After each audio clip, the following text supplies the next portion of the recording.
Noong bata pa ako, napakahirap ng pamilya ko. Minamaliit kami ng lahat ng aming mga kamag-anak at kapitbahay. At hindi nakikipaglaro sa akin ang mga anak ng kapitbahay namin. Naaalala ko na may isang pagkakataon na masaya akong nagpunta sa kapitbahay namin para tanungin kung gustong makipaglaro ng anak nito. Pero nang malapit na ako sa pintuan ng kanilang bahay, bigla niyang isinara ang pinto. Parang isang selyong tumatak sa mga alaala ng pagkabata ko ang eksenang ito. Dahil dito, ay lubhang nasaktan ang kumpiyansa ko sa aking sarili.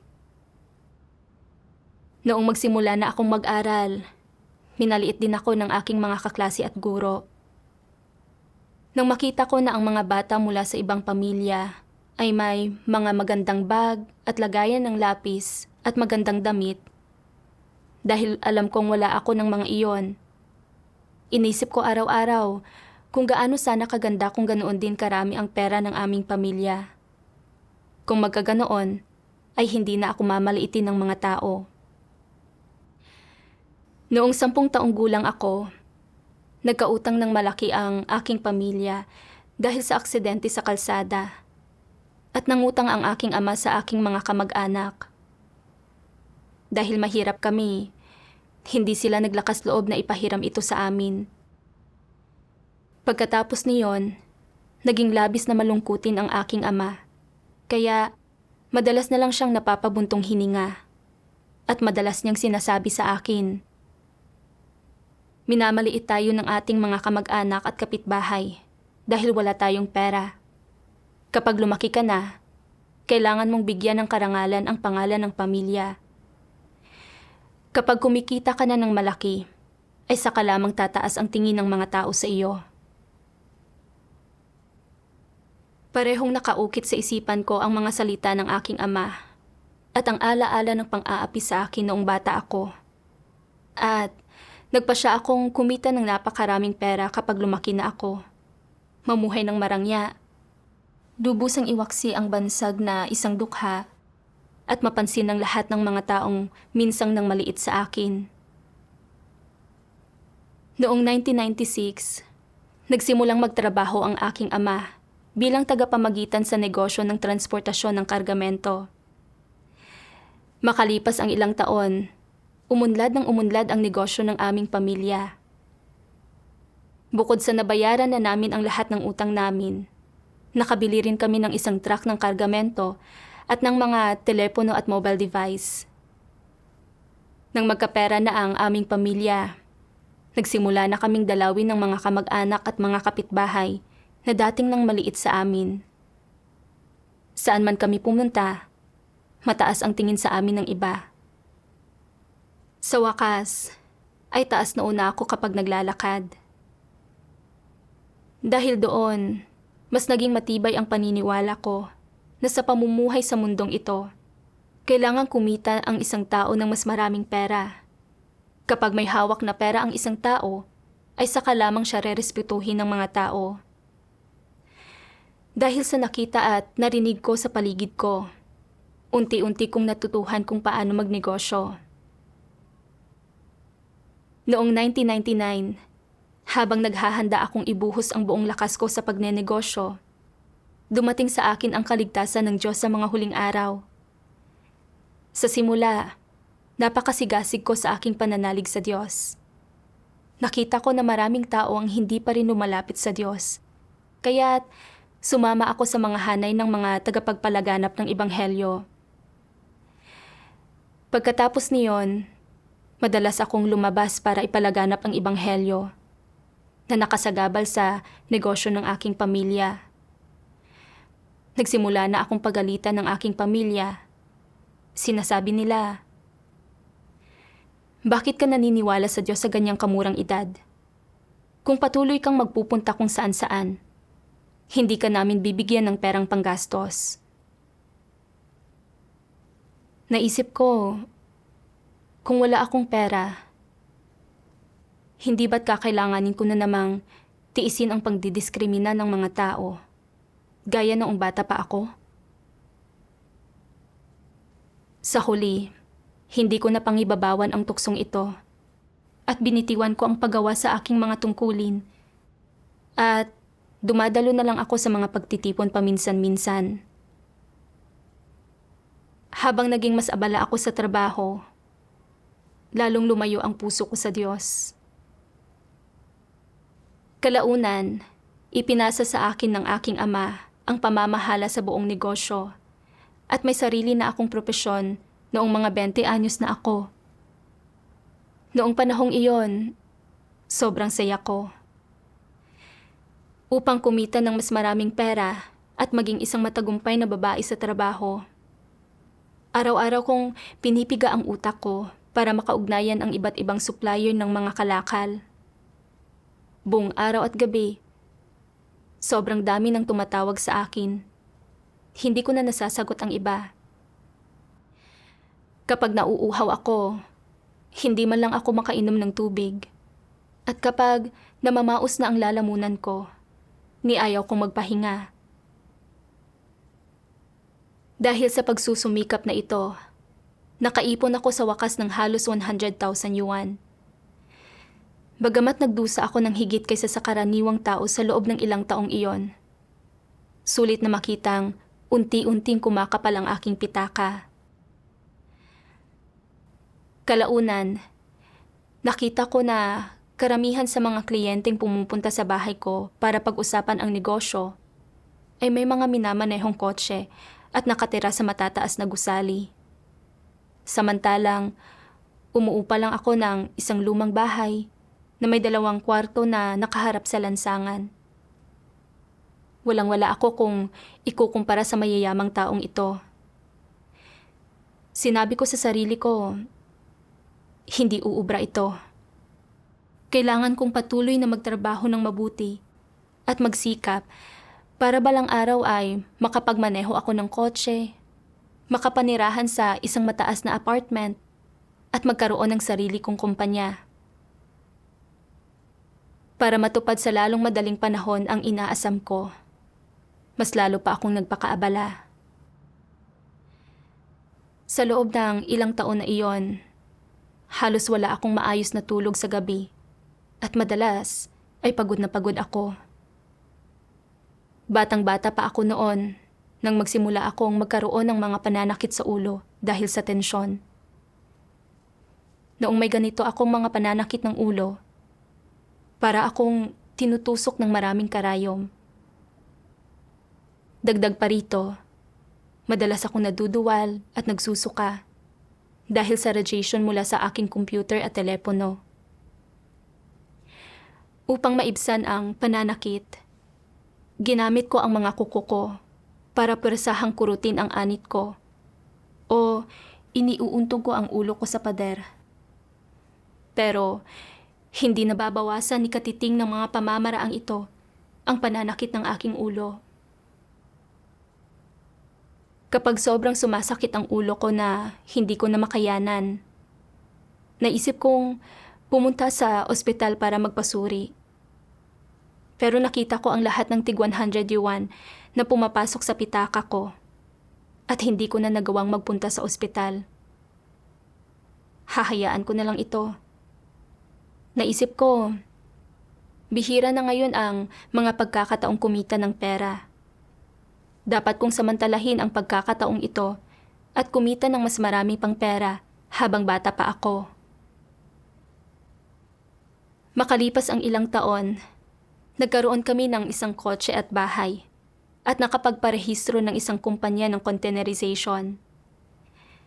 Tuwing minamaneho ko ang aking kotse papunta sa ibang kumpanya, para makipag-usap tungkol sa negosyo, tinitingnan ako ng mga amo ng may pagsang-ayon at pinupuri nila ako dahil sa pagkakaroon ko ng sarili kong propesyon sa gayong kamurang edad. Sinasabi nilang mayroon akong mahusay na kakayahan. Maraming kliyente ang madalas na tumatawag sa akin ng manager kapag nakikita nila ako. At pinupuri ng mga kaibigan ko ang aking pagiging isang matagumpay na babae. Tuwing bakasyon, kapag lumuluwas kami ng buong pamilya pauwi sa aming probinsya, pinupuntahan at tinitingnan kami ng maraming kapitbahay. At sinasabi nilang Maswerte ang mga magulang ng asawa ko dahil mahusay ang manugang na babae ng mga ito. Nang marinig ko ang mga salitang ito ng pagpuri, labis akong nasiyahan sa sarili ko. Sa ilang taong iyon, araw-araw kong iniisip kung paano ako kikita ng mas maraming pera.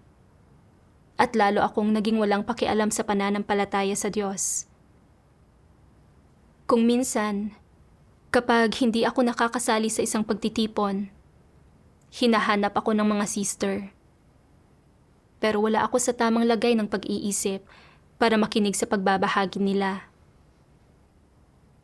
Minsan, kahit na dumadalo ako sa pagtitipon, ang lagi ko pa ring iniisip ay ang tungkol sa mga usapin ng negosyo. Bagamat sobra akong abala araw-araw, hindi naging maayos ang takbo ng negosyo. Taliwas ito sa inasahan ko. Sunod-sunod ang nangyaring aksidente sa kalsada at maraming kliyente ang huli sa pagbabayad ng kargamento. Sa ilang taong iyon, nalugi kami ng mahigit sa 200,000 yuan. Para mabawi ang perang nalugi sa amin, naglaan ako ng mas maraming oras at lakas kaysa dati. Sa sobrang bigat ng trabaho araw-araw, sobrang subsob sa trabaho ang katawan ko, at lumala ng lumala ang pananakit ng ulo ko. Araw-araw, pakiramdam ko mas mabuti pang mamatay na lang ako. Mula nang magsimula kaming magkapera, araw-araw lumalabas ang asawa ko para magpakasaya at magdamag siyang nasa labas. Nagsugal pa siya at nagwaldas ng maraming pera. Araw-araw kaming nagtalo dahil dito. At madalas na mapula ang mukha ko, kaiiyak. Naramdaman kong napakasakit ng buhay. Nakaramdam ako ng labis na kawalan ng pag-asa at gulong-gulo rin ako. Ngayon, natupad ko na ang pangarap ko. May kotse, bahay, at may kumpanya ako. Pero, bakit hindi ko maramdaman ang kahit katiting na kasiyahan? Ano ba ang nangyayari? Noong ako ay nasasaktan at walang magawa, naisip ko ang aklat ng mga salita ng Diyos na inilagay ko sa aking opisina noon. Binuksan ko ang kabanatang may pamagat na ang hinagpis ng makapangyarihan sa lahat at nagsimula akong magbasa. Noong oras na iyon, napakatahimik sa opisina at patuloy akong nagbasa mula sa simula. Nang mabasa ko ang huling sipi, naantig ng mga salita ng Diyos ang puso ko. Sabi ng Diyos, ang sangkatauhan na lumayo mula sa panustos ng buhay ng makapangyarihan sa lahat ay hindi nakakaalam kung bakit sila nilikha, subalit takot pa rin sa kamatayan. Wala silang tulong o suporta, ngunit atubili pa ring ipikit ang kanilang mga mata at determinadong mamuhay ng walang dangal sa mundong ito. Mga sako ng laman na hindi nararamdaman ang kanilang sariling kaluluwa. Sa ganitong paraan ka namumuhay, walang pag-asa, walang layunin na tulad ng iba. Tanging ang banal na isa ng alamat ang magliligtas sa mga tao na habang nananaghoy sa kanilang pagdurusa ay lubhang umaasam sa kanyang pagdating. Sa ngayon, ang gayong paniniwala ay hindi pa rin nagaganap sa mga yaong walang kamalayan. Gayunpaman, patuloy pa ring inaasam ito ng mga tao. Ang makapangyarihan ay may habag sa mga taong ito na nagdurusa ng labis. Kasabay nito, nakakaramdam siya ng pagtutol sa mga taong ito na walang kamalayan dahil kinailangan niyang maghintay ng sagot sa napakatagal na panahon mula sa mga tao. Hangad niyang maghanap, hanapin ang iyong puso at ang iyong espiritu. Bigyan ka ng tubig at pagkain upang gisingin ka, upang hindi ka na mauhaw at magutom. Kapag pagod ka na at nararamdaman ang labis na kapanglawan ng mundong ito, huwag magulumihanan, huwag manangis. Tatanggapin ng makapangyarihang Diyos, ang tagapagbantay, ang iyong pagdating anumang oras. Siya ay lagi sa iyong tabi upang bantayan ka. Naghihintay sa iyong pagbabalik. Hinihintay niya ang araw na biglang babalik ang iyong alaala. Na matatanto mo na ikaw ay nagmula sa Diyos, at minsay nawalan ka ng direksyon, at minsay nawalan ka ng malay sa daan, at minsay nagkaroon ng ama, at na iyong matatanto, bukod pa riyan, na ang makapangyarihan sa lahat ay laging nagbabantay, naghihintay ng napakatagal na panahon sa iyong pagbabalik. Noon pa man ay binabantayan ka at lubhang umaasam, naghihintay ng tugon na walang kasagutan. Ang kanyang pagmamasid at paghihintay ay hindi matutumbasan, at ang mga ito ay para sa kapakanan ng puso at espiritu ng tao. Marahil ang pagmamasid at paghihintay na ito ay walang tiyak na katapusan, at marahil ang mga ito ay malapit ng magwakas. Ngunit dapat mong malaman kung saan talaga naroroon ang iyong puso at espiritu sa mismong sandaling ito. Nang mabasa ko ang mga salitang, naghihintay ng tugon na walang kasagutan, biglang nagising ang puso ko na mahimbing na natutulog, at nagsimula akong magnilay-nilay. Sino ang makapaghihintay ng tugon na walang kasagutan? Ang Diyos lamang. Ang Diyos lang ang laging tahimik na nananatili sa tabi ng mga tao. Inalo ng mga salita ng Diyos ang aking sugatang kaluluwa, at hindi ko napigilan ang pagtulo ng aking mga luha. Sa sandaling iyon, naramdaman kong napakalapit ang puso ko sa Diyos. Sa loob ng lahat ng taon na iyon ng pananalig sa Diyos, hindi ko pa kailanman seryosong binasa ang mga salita ng Diyos, at ang laman lang ng utak ko ay kung paano ako kikita ng mas maraming pera at mapapataas ang tingin ng mga tao sa akin. Araw-araw, pinipilit kong pamahalaan ang negosyo kahit na pagod na ang aking katawan. Sa huli, nakamit ko ang masaganang materyal na kasiyahan at ang respeto ng iba. Ngunit, ang idinulot nito sa akin ay ang paulit-ulit na pagtataksil ng aking asawa, pati na rin mga karamdaman. Hindi ko naramdaman ang kahit katiting na kaligayahan. Sa halip, ang naramdaman ko ay kahungkagan, pasakit, at kawalan ng pag-asa. Ang lahat ng pasakit na ito ay dulot ng pag-iwas at pagtatago ko mula sa pangangalaga at proteksyon ng Diyos. 10 taon na ang nakalilipas. Narinig ko ang tinig ng Diyos. Ngunit, hindi ko pinahalagahan ang kanyang nagliligtas na biyaya o kinain at ininom ng maayos ang kanyang mga salita. Ni hindi ko ginampanan ang aking mga tungkulin. Masyado akong naging mapaghimagsik.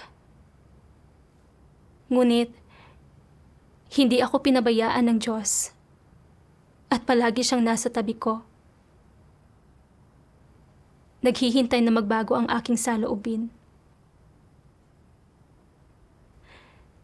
Noong ako ay nalilito at walang magawa, inalo agad ng mga salita ng Diyos ang aking sugatang kaluluwa. Noong hindi ako regular na dumadalo sa mga pagtitipon at umiiwas ako sa Diyos, pinatulungan niya ako ng paulit-ulit sa mga sister. Ngunit hindi ako naging mapagpasalamat. Sa halip ay nanlaban ako. Paulit-ulit kong tinanggihan ang pagliligtas ng Diyos sa akin. Wala talaga akong anumang konsensya o katwiran. Habang mas naiisip ko ang mga ito,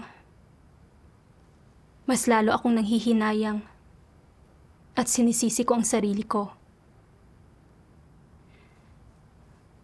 Umiiyak akong nanalangin sa Diyos.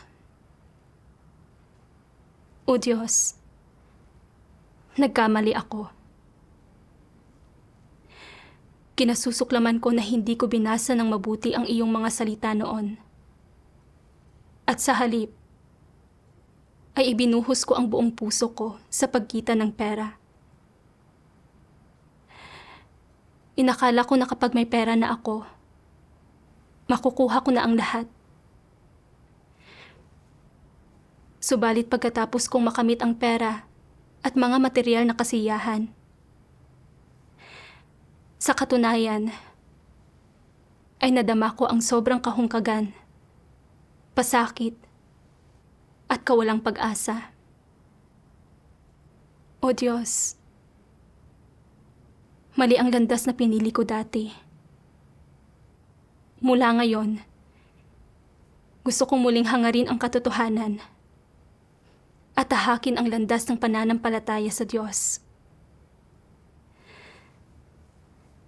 Pagkatapos manalangin, nakadama ako ng sobrang kaginhawahan at kapayapaan. Para akong nag-iisang bangka sa dagat na nakahanap ng daungan para ikabit ang aking angkla. Para akong isang alibughang anak na bumalik sa mga bisig ng kanyang ina pagkatapos maglagalag ng ilang taon. Nakaramdam ako ng katiwasayan na hindi ko pa kailanman naramdaman. Pagkatapos niyon, tuwing oras na para magtipon, palagi kong ini-schedule ng mas maaga ang negosyo ko.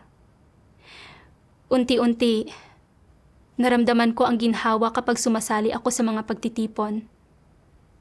At madalas na akong nakapaglalaan ng oras para magbasa ng mga salita ng Diyos at gawin ang aking tungkulin sa iglesia.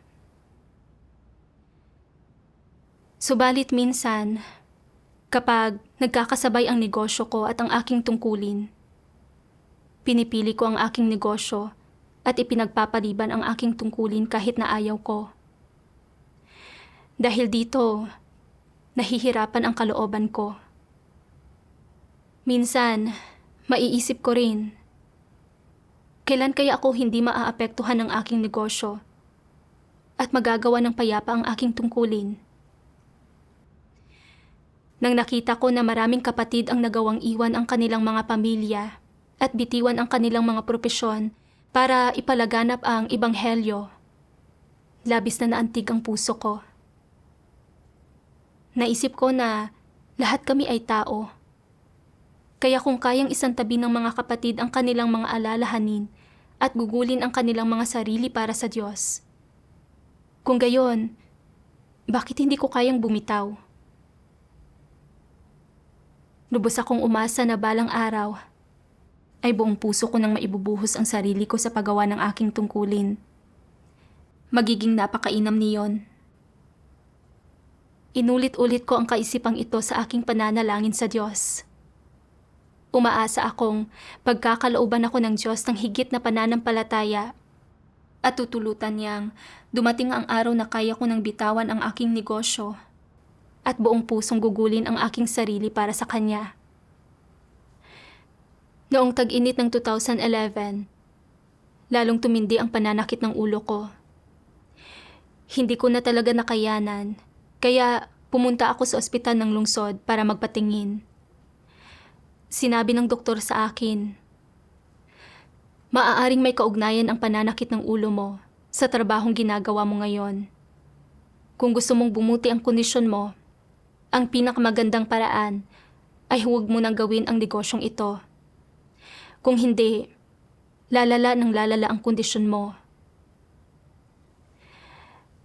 Nang marinig ko ang mga sinabi ng doktor, malinaw sa akin na ito ang pagbibigay sa akin ng Diyos ng daan palabas. Gusto kong gamitin ang pagkakataong ito para sabihin sa pamilya ko na hindi ko na maitutuloy pa ang pagnenegosyo. Subalit, hindi ako makapagpasya dahil 10 taon ng matinding pagsisikap at pamamahala ang ginawa ko para magbunga ng ganito ang negosyo ko. At higit pa roon, maunlad ang negosyo sa taong iyon. At kung minsan ay kumikita kami ng 5 o 6,000 yuan sa isang araw.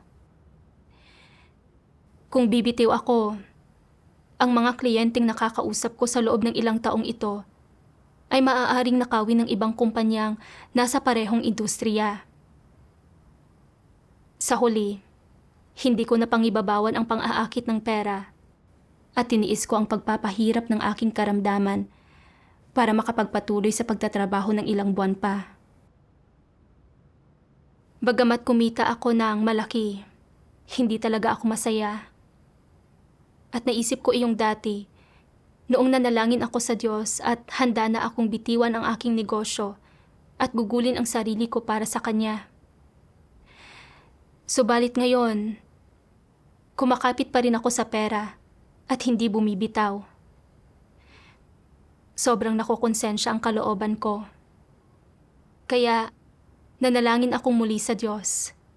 Hinihiling na tulungan niya akong bitiwan ang aking negosyo at gugulin ang aking sarili para sa Kanya. Isang araw, nakita ko ang mga salita ng Diyos na nagsasabing, "Kung maglalatag ako ng kaunting pera sa harap ninyo ngayon mismo at bibigyan kayo ng kalayaang pumili at hindi ko kayo kokondinahin ng dahil sa pinili ninyo, pipiliin ng karamihan sa inyo ang pera at tatalikuran ang katotohanan. Ang mas mababait sa inyo ay tatalikuran ang pera at atubiling pipiliin ang katotohanan, habang yaong mga nag-aalangan ay susunggaban ang pera sa isang kamay at ang katotohanan sa kabilang kamay. Hindi ba kusang lalabas ang tunay ninyong kulay sa ganoon? Sa pagpili sa pagitan ng katotohanan at ng anumang bagay na matapat kayo, ito ang pipiliin ninyong lahat. At magiging pareho pa rin ang ugali ninyo. Hindi ba ganoon? Hindi ba marami sa inyo ang pabago-bago ng pagpili sa pagitan ng tama at mali?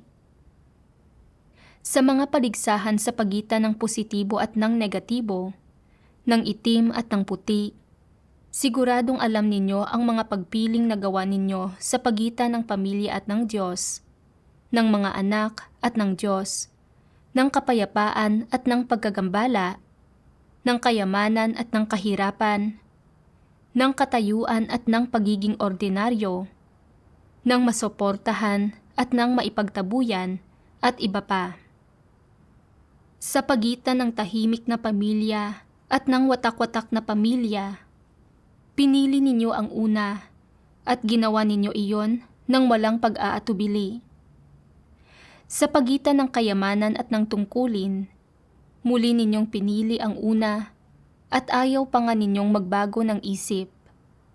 Sa pagitan ng luho at ng kahirapan, pinili ninyo ang una.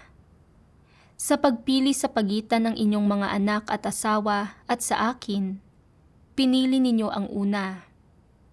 At sa pagitan ng kuro-kuro at ng katotohanan, muli ninyong pinili ang una. Nahaharap sa lahat ng klase ng inyong masasamang gawa, talagang nawalan na ako ng tiwala sa inyo. Talagang manghang-mangha ako sa katigasan ng puso ninyo. Mukhang walang anumang idinulot sa akin ang maraming taon ng dedikasyon at pagsisikap, kundi ang inyong pagpapabaya at kawalang pag-asa. Ngunit lumalago ang pag-asa ko para sa inyo sa bawat araw na lumilipas, dahil ang araw ko ay ganap nang nailantad sa harapan ng lahat. Ngunit patuloy ninyong hinahanap ang madidilim at masasamang bagay, at ayaw ninyong pakawalan ang mga ito. Ano kung gayon ang inyong kahihinatnan? Napag-isipan na ba ninyo itong mabuti?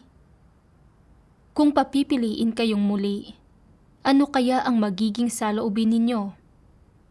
Ang una pa rin kaya? Bibiguin at palulungkutin pa rin kaya ninyo ako ng husto? May kaunting pag-aalab pa rin kaya sa puso ninyo? Hindi pa rin kaya ninyo malalaman kung paano aaliwin ang puso ko?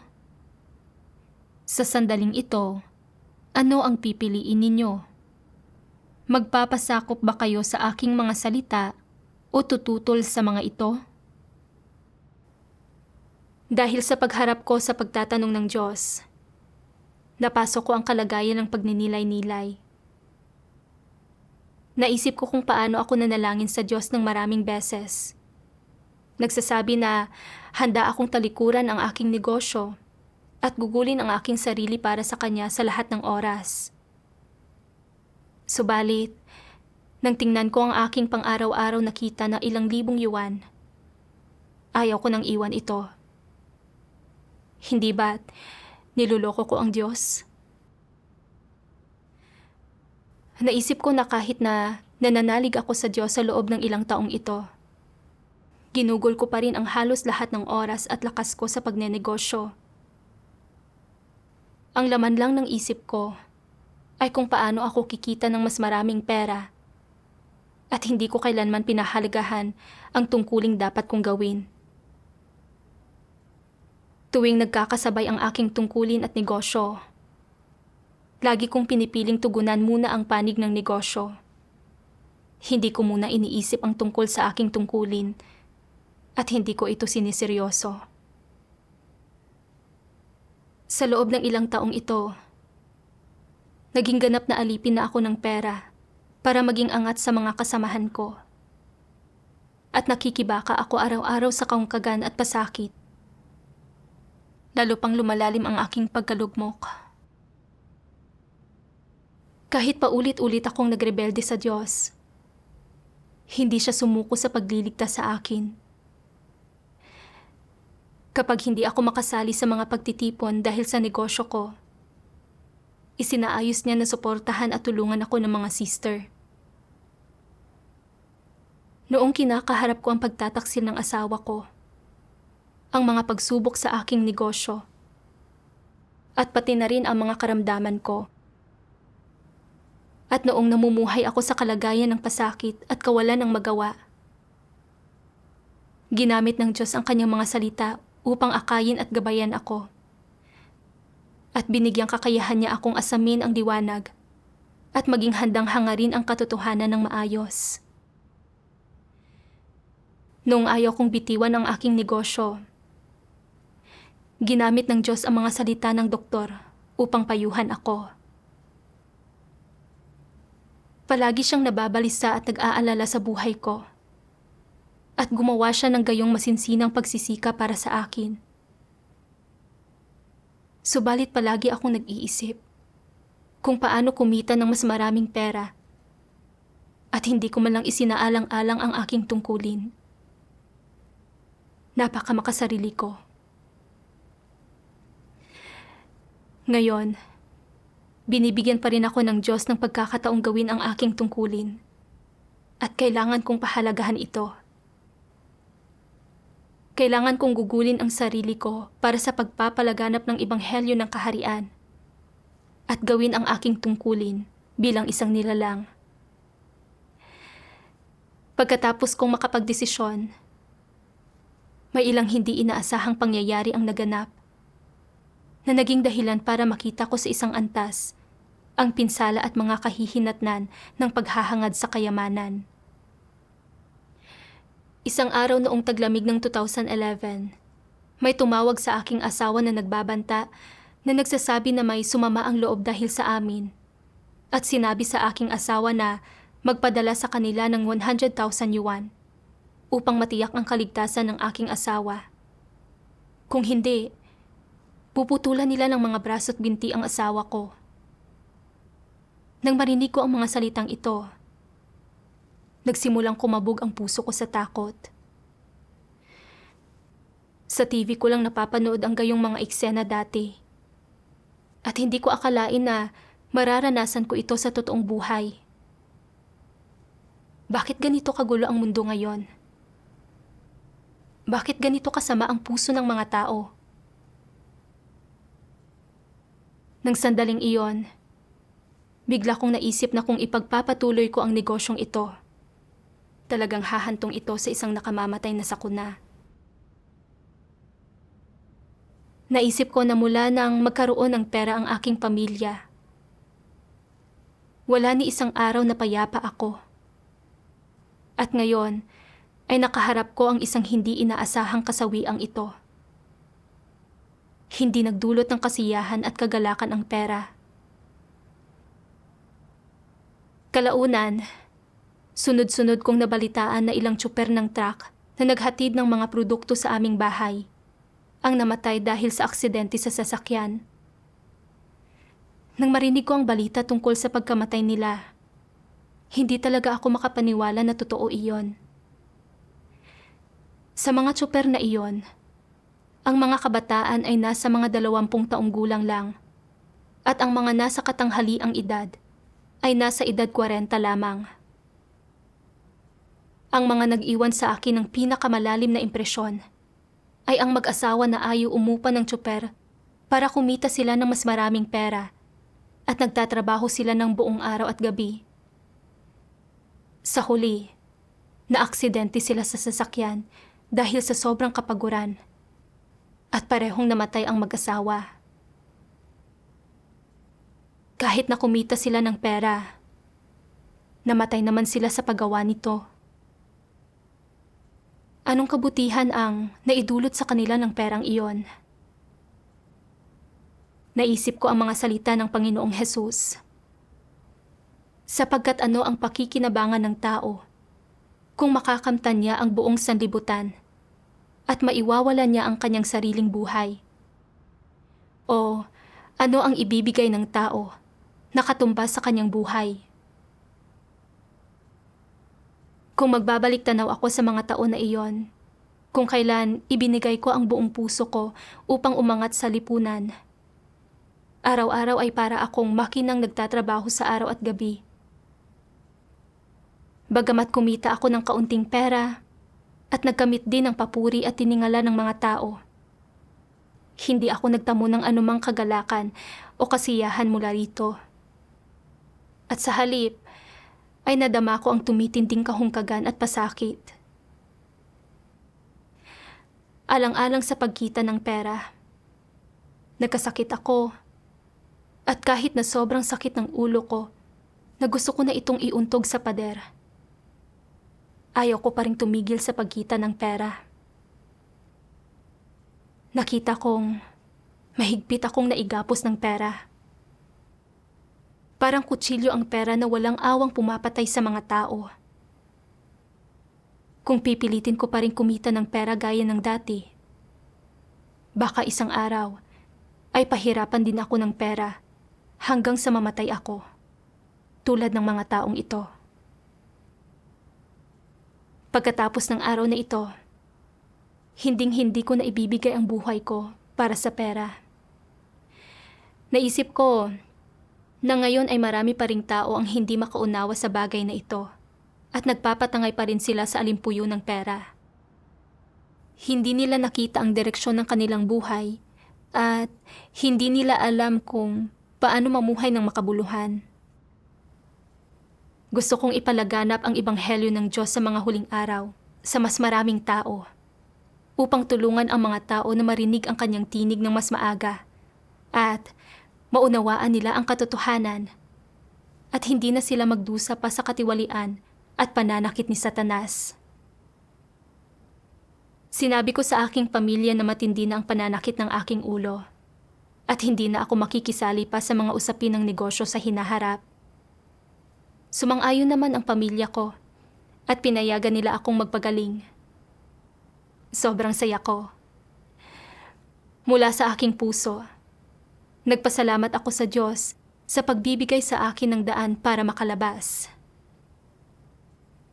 Noong 2012, pagkatapos ng Spring Festival, ipinasa ko na ang buong negosyo sa aking asawa para siya na ang mamahala at nababasa ko na ang mga salita ng Diyos at nagagawa ko na ang tungkulin ko ng payapa. Nakaramdam ng labis na kaginhawaan at kapayapaan ang aking kaluluwa. Unti-unti ring bumuti ang kalagayan ng kaisipan ko. Ang mas malaki pang himala ay iyong kahit na walang anumang panggagamot, mahiwagang nawala ang pananakit ng ulo ko. Lubhang naantig ang puso ko at batid ko na ang Diyos ang nagpapagaling sa aking karamdaman at nagpapaginhawa sa akin mula sa pagpapahirap ng aking karamdaman at pagkasira ng aking espiritu. Nagpa siya akong gawin ng maayos ang aking tungkulin at suklian ang Diyos sa kanyang nagliligtas na biyaya. Nang makita ng asawa ko na gumagaling na ang pananakit ng ulo ko, pinilit niya akong ipagpatuloy ang pagnenegosyo. At malinaw kong sinabi sa kanya ang saloobin ko na ayaw ko nang magnegosyong muli. Nang makita niyang hindi ako makikinig sa kanya, ginamit niya ang diborsyo para pagbantaan ako at sinabing kung patuloy akong maniniwala sa Diyos, hindi niya ako bibigyan ng perang panggastos. Nang makita ko kung gaano kawalang puso ang asawa ko, nagsimulang manginig ang buong katawan ko sa sobrang galit. Muling lumitaw sa aking isipan ang mga eksena noong minamaliit ako ng mga tao nung bata pa ako. Talagang ayaw ko nang muling mamuhay ng ganoon. Nakaramdam ako ng sobrang panghihina. Kung hindi ako nanalig sa Diyos, maaari kong patuloy na tamasahin ang isang masaganang material na buhay at ang pagrespeto ng iba. Kung pipiliin kong gawin ang aking tungkulin sa lahat ng oras, mawawala ang lahat ng mayroon ako. Sobrang nasasaktan at nahihirapan ang puso ko at walang tigil na umagos ang mga luha sa aking mukha. Sa isang panig ay ang aking tungkulin. At sa kabilang panig naman ay ang propesyong pinamahalaan ko sa loob ng maraming taon. Hindi ko alam kung paano pumili. Umiiyak akong nanalangin sa Diyos. O Diyos, napakahina ko ngayon. At hindi ko alam kung ano ang dapat kong piliin. Kung patuloy kong gagawin ang aking tungkulin, mawawala ang aking propesyon at ang aking pamilya. Kung pipiliin ko naman ang aking pamilya at ang aking propesyon, at tatalikuran ko ang aking pananalig sa Diyos at ang pagganap sa aking tungkulin, magiging isa akong taong walang konsensya at katwiran. O Diyos, ayaw kitang iwan. Kung hindi mo ako ginabayan ng paunti-unti hanggang sa araw na ito, hindi ko matatahak ang tamang landas sa buhay. Dati, hindi ko hinangad ang katotohanan at hindi ko ginugol ang aking sarili para sa iyo. Ngayon, hindi na ako maaaring maging hindi karapat-dapat sa iyong pagsasaalang-alang. Gusto kong maayos na hangarin ang katotohanan at patuloy na sundan ka ng pasulong. O Diyos, pakiusap. Bigyan mo po ako ng pananampalataya at lakas upang makapagdesisyon ng tama. Pagkatapos manalangin, binasa ko ang isang sipi ng mga salita ng Diyos.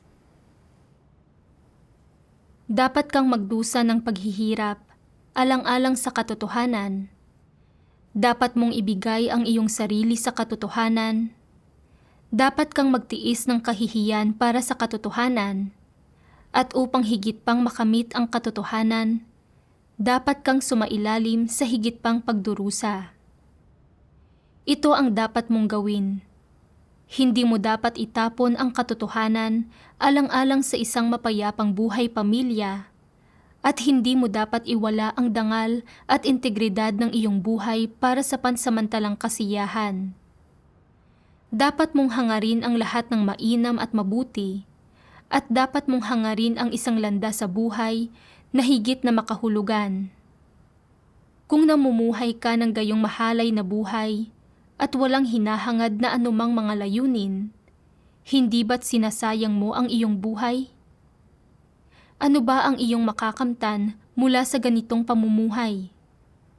Dapat mong talikuran ang lahat ng kasiyahan ng laman alang-alang sa nag-iisang katotohanan, at hindi mo dapat isuko ang lahat ng katotohanan alang-alang sa isang munting kasiyahan. Ang mga ganitong tao ay walang integridad o dangal. Walang kabuluhan ang kanilang pag-iral. Sa pagbabasa ng mga salita ng Diyos, naramdaman kong parang kinakausap niya ako ng harapan. Sa hinaharap, dapat mong maayos na hangarin ang katotohanan. Huwag ka nang mamuhay ng bulgar, ng gaya ng ginawa mo noon. Dati, hindi ko hinangad ang katotohanan at hindi ko binasa ng sapat ang mga salita ng Diyos. Ibinuhos ko ang aking oras at lakas sa pagnenegosyo. Labis kong inaksaya ang oras ko. Ngayon, kailangan kong pahalagahan ang oras na darating. At gaano man ako pinigilan ng aking pamilya, hindi ko pwedeng talikuran ang dakilang pagkakataong ito na hangarin ang katotohanan. Sinabi ko sa asawa ko, sa loob ng ilang taon na ito, nagkaroon ako ng mga karamdaman dahil sa pagtatangkang kumita ng pera. Kung hindi ako nanalig sa Diyos, matagal na akong namatay. Bilang isang mananampalataya sa Diyos, tinataha ko ang isang maliwanag at tamang landas ng buhay. Ngayong pinili ko na ang landas na ito, dapat kong sundan ito hanggang sa wakas. Hindi ka naniniwala sa Diyos, ngunit hindi mo maaaring hadlangan ang aking kalayaan. Nang makita niyang hindi niya ako mapipigilan, mula noon, hindi na ako ginambala pa ng aking asawa tungkol dito. Matapos kong magpasya ng ganito, nakaramdam ng labis na paglaya ang puso ko. Pagkatapos niyon, ginampanan ko ang aking tungkulin sa lahat ng oras. Kalaunan, kapag nakakakita ako ng mga kakilala na nagmamaneho ng kanilang mga kotse, nararamdaman ko pa rin na parang nawalan ako. Noong nagnenegosyo ako dati at nagmamaneho ng kotse, mataas ang tingin sa akin ng mga tao saan man ako magpunta. Ngayon, nakasakay na ako sa e-bike. Kapag nakikita ako ng mga dating kakilala at kliyente, hindi nila ako binabati at halos lahat ng kakilala ko ay malamig ang pakikitungo sa akin. Bukod sa nawala ang dati kong reputasyon, sinalubong din ako ng galit ng aking pamilya. 10 taon kang nagpakapagod sa pagnenegosyo. At pagkatapos ay kusa mo lang itong ipinasa sa iba. Kung hindi ka magnenegosyo, tingnan natin kung sino ang magbibigay pa rin sa iyo ng perang panggasto sa hinaharap. Hindi ko alam kung ano ang iniisip mo. Talagang napakahangal mo. Labis akong nabagabag dahil sa mga nakakasakit at mapanuring salita na ito. Nang mga araw na iyon, hindi ako mapalagay at nanulumo ako araw-araw.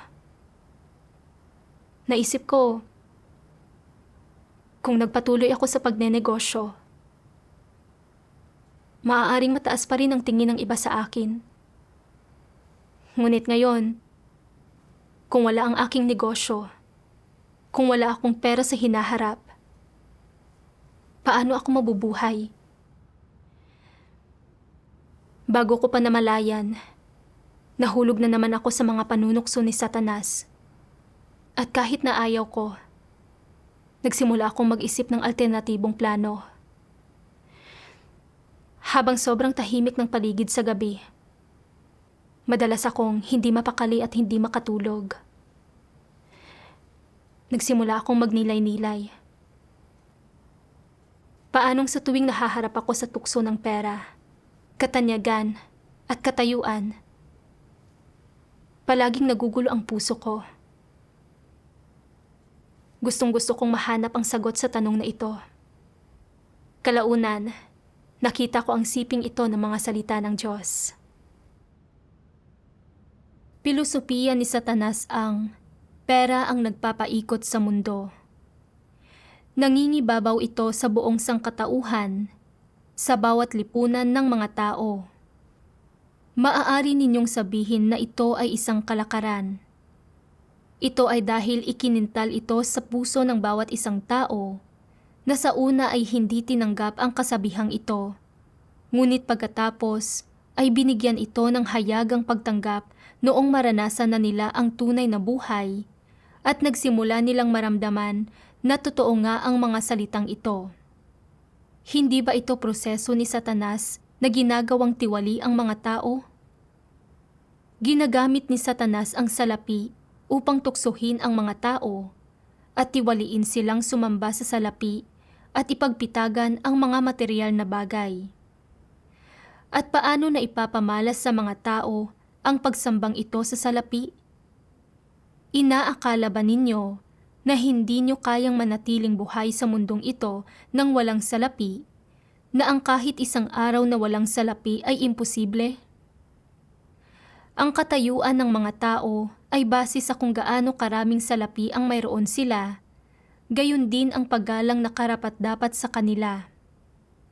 Ang mga likod ng mahihirap ay nakayuko sa hiya, habang nagpapakasasa ang mayayaman sa kanilang mataas na katayuan. Nakatayo sila ng tuwid at nagmamalaki, nagsasalita ng malakas at namumuhay ng may pagmamataas. Ano ba ang dinadala ng kasabihan at kalakarang ito sa mga tao? Hindi ba totoo na gagawin ng marami ang anumang sakripisyo para sa salapi? Hindi ba isinasakripisyo ng maraming tao ang kanilang dignidad at integridad sa paghahanap ng mas maraming salapi? Hindi ba marami ang mga taong nawawala ng pagkakataon na gampanan ang kanilang tungkulin at sundin ang Diyos para lamang sa salapi? Hindi ba ang pagkawala ng pagkakataong matamo ang katotohanan at maligtas ang pinakamalaki sa lahat ng nawala sa mga tao? Hindi ba't masama si Satanas sa paggamit sa pamamaraang ito at sa kasabihang ito upang gawing tiwali ang tao hanggang sa ganitong antas? Hindi ba ito malisyosong pandaraya? Habang sumusulong ka mula sa pagtutol sa popular na kasabihang ito tungo sa pagtanggap dito bilang katotohanan sa huli, lubos na nahuhulog ang iyong puso sa kamay ni Satanas, at kung gayon ay naipapamuhay ang kasabihang ito nang hindi mo namamalayan. Sa pamamagitan ng inilantad ng mga salita ng Diyos, natagpuan ko ang pinakaugat ng kung bakit hindi ako makawala sa gapos ng pera at katanyagan. Inalala ko ang madalas na ituro sa akin ng aking ama noong bata pa ako. Mahirap ang ating pamilya, kaya paglaki mo, kailangan mong kumita ng mas maraming pera at magdala ng karangalan sa ating pangalan. Magiging maganda lang ang pagtingin ng mga tao sa atin kapag may pera na tayo. Nakatatak sa aking alaala ang mga salita ng aking ama. Naisip ko na sa loob ng ilang taon na ito, ang mga laso ni Satanas tulad ng pera ang nagpapaikot sa mundo at hindi kalahatan ang pera, ngunit kapag wala ito, wala kang magagawa. Ang nagtatakda kung paano ako namumuhay. Naniwala ako na makakapagsalita lang ako ng taas noo at titingalain ng iba kung may pera ako. Para maging mataas ang tingin ng iba sa akin, walang kapaguran akong nagtrabaho ng araw at gabi na parang robot na kumikita ng pera. Kapag pagod o inaantok ako, ayaw kong magpahinga, at kapag may sakit ako, ayaw kong pumunta sa doktor. Dahil sa takot na mawala ng kaunti sa negosyo, ibinuhos ko ang aking buong puso sa pagkita ng pera. Sa tuwing nagkakasabay ang aking negosyo at ang mga pagtitipon, aasikasuhin ko muna ang negosyo At pagkatapos ay pupunta na ako sa pagtitipon. Hindi ko kailanman inuna ang paghahangad sa katotohanan at paggawa sa aking tungkulin. At kapag abala ako sa aking negosyo, hindi na lang ako dumadalo sa mga pagtitipon. Masyado akong nalugmok sa pera at hindi ko maialis ang aking sarili at lalo akong naging gahaman at imoral. Mula sa nilantad ng mga salita ng Diyos, nakita ko na ng malinaw sa wakas ang masamang motibo ni Satanas sa paggamit ng mga laso na ito para pinsalain ang mga tao. Nais nitong samantalahin ang mga ambisyon at pagnanais ng mga tao para sa paghahangad sa pera at katanyagan, para pinsalain sila at lamunin ng buo. Kung hindi inilantad ng Diyos ang masamang motibo ni Satanas, talagang mahihirapan akong makita ang tusong pakanan nito. At patuloy akong matatangay sa alimpuyo ng pera. Ibinibigay ang aking buhay kay Satanas. Matapos na maranasan ito, naunawaan ko mismo na kahit gaano pa karaming pera, material na kasiyahan, at paggalang mula sa iba ang taglay ko, hungkag at nasasaktan pa rin ang puso ko. Ang buhay ko ay wala ni katiting na halaga o kahulugan. Kung hindi ko pa rin mabitiwan ang mga interes sa harap ko at mahigpit pa rin akong kumakapit sa pera. Kung gayon, ay siguradong pahihirapan ako ng pera hanggang sa mamatay ako sa huli. Sa buhay na ito, napakapalad ko na sumusunod ako sa Diyos at naririnig ko mismo ang mga salita ng lumikha at ginagampanan ng aking tungkulin bilang isang nilalang. Ito ang bagay sa aking buhay na may labis na halaga at kahulugan. Hindi ko maaaring itapon ang katotohanan upang hangarin ang material na kasiyahan at paggalang ng iba. Sa halip, ang paniniwala at pagsamba sa Diyos ang layuning hinahangad ko. Ito ang panahon ng malakihang pagpapalawak ng ebanghelyo ng kaharian.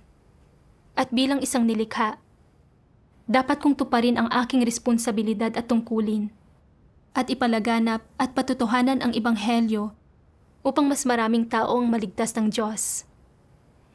Ito ang halaga at kahulugan ng aking buhay. Matapos maunawaan ang kalooban ng Diyos, hindi na ako naimpluwensyahan ng pera. Nang pumunta ako sa bahay ng aking mga magulang, hindi na nila ako pinagalitan dahil sa hindi ko pagnenegosyo.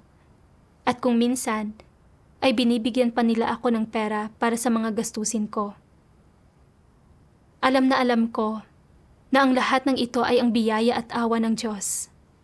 At puno ako ng pasasalamat sa Kanya sa aking puso. Naisip ko na sa paglalakbay na ito, kung hindi dahil sa patnubay ng mga salita ng Diyos, hindi ako makakaalpas sa kontrol ng laso ni Satanas na pera ang nagpapaikot sa mundo.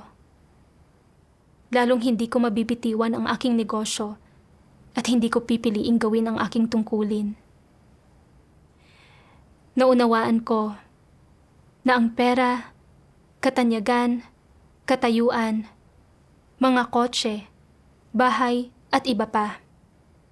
Lahat ng material na bagay na iyon ay lumilipas na parang lumulutang na ulap.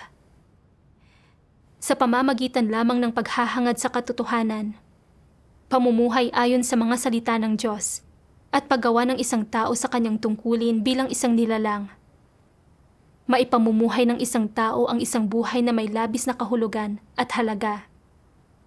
Tulad ng sinasabi ng mga salita ng Diyos. Kapag ang mga tao ay nakikilahok sa mga propesyon sa mundo, ang tanging iniisip nila ay ang paghahangad sa mga bagay tulad ng mga makamundong kalakaran, katanyagan at pakinabang at kasiyahan ng laman. Ano ang ipinapahiwatig nito? Ipinapahiwatig nito na ang iyong lakas, oras at kabataan ay pawang sinasakop at nilalamo ng mga bagay na ito. Makabuluhan ba ang mga ito? Ano ang makakamit mo mula sa mga ito sa huli? Kahit na magkamit ka ng katanyagan at pakinabang, wala pa rin itong magiging kabuluhan. Paano naman kung baguhin mo ang iyong paraan ng pamumuhay? Kung ang iyong oras, lakas, at isipan ay nasasakop lamang ng katotohanan at ng mga prinsipyo, at kung ang iniisip mo lang ay ang mga positibong bagay, tulad ng kung paano gampanan ng maayos ang iyong tungkulin, at paano humarap sa Diyos, at kung ginugugol mo ang iyong lakas at oras para sa mga positibong bagay na ito, kung gayon, iba ang makakamit mo. Ang makakamit mo ay ang mga pinakamakabuluhang pakinabang. Matututo ka kung paano mamuhay, paano umasal, paano harapin ang bawat klase ng tao, pangyayari at bagay. Sa sandaling matuto ka na kung paano harapin ang bawat klase ng tao, pangyayari at bagay, sa malaking antas, likas kang makapagpapasakop sa mga pamamatnugot at pagsasaayos ng Diyos. Kapag likas kang nakakapagpasakop sa mga pamamatnugot at pagsasaayos ng Diyos, hindi mo man lang mamamalayan na ikaw ay magiging isang uri ng tao na tinatanggap at minamahal ng Diyos. Pag-isipan mo ito, hindi ba't magandang bagay iyon? Marahil ay hindi mo pa ito alam, ngunit sa proseso ng iyong pamumuhay at ng iyong pagtanggap sa mga salita ng Diyos at sa mga katotohanang prinsipyo, hindi mo mamamalayan na ikaw ay mamumuhay, titingin sa mga tao at bagay, at aasal at kikilos ng alinsunod sa mga salita ng Diyos. Ito ay nangangahulugan na hindi mo mamamalayan na magpapasakop ka sa mga salita ng Diyos at susunod at tutugon sa kanyang mga hinihingi. Kung gayon, ikaw ay magiging isa ng uri ng tao na tinatanggap, pinagkakatiwalaan at minamahal ng Diyos nang hindi mo man lang namamalayan. Hindi ba't napakaganda niyon? Oo. Sa makatuwid, kung igugugol mo ang iyong lakas at oras para hangarin ang katotohanan at gampanan ng maayos ang iyong tungkulin, ang makakamit mo sa huli ay ang mga pinakamahalagang bagay. Matapos na mabasa ang mga salita ng Diyos, mas naunawaan ko ang halaga at kahulugan ng paghahangad sa katotohanan. Bagamat ngayon ay hindi na ako kasing yaman gaya ng dati, at ang aking mga pananamit ay hindi na kasing tingkad at kasing ganda ng dati, tinatamasa ko ang pagtutustos ng buhay ng Diyos. Ito ay isang bagay na hindi makukuha ng isang tao kapalit ng anumang halaga ng pera. Naisip ko kung paanong sa paglipas ng mga taon ay paulit-ulit akong naghimagsik sa Diyos at sinugatan ko ang kanyang puso, at kung paano ko tinanggihan ang kanyang pagliligtas ng maraming beses upang hangarin ang pera. Hindi ko pinahalagahan ang dakilang pagkakataon na gawin ang aking tungkulin. Ngunit, nasa tabi ko palagi ang Diyos at hinintay niyang magbago ako. Hindi siya sumuko sa pagliligtas sa akin. Pagkatapos kong huminto sa pagnenegosyo, hindi ako pinabayaan o hinayaang magutom ng Diyos. At patuloy niyang ginawa ang lahat upang tustusan ako. Ang nagliligtas na biyaya ng Diyos ay hindi maaaring kalkulahin, lalong hindi ito masusuklian. Hinding-hindi ako magsisisi na pinili kong sundin ang Diyos sa buhay na ito. Salamat sa Diyos sa kanyang pagliligtas. Ang lahat ng kaluwalhatian ay sa Diyos.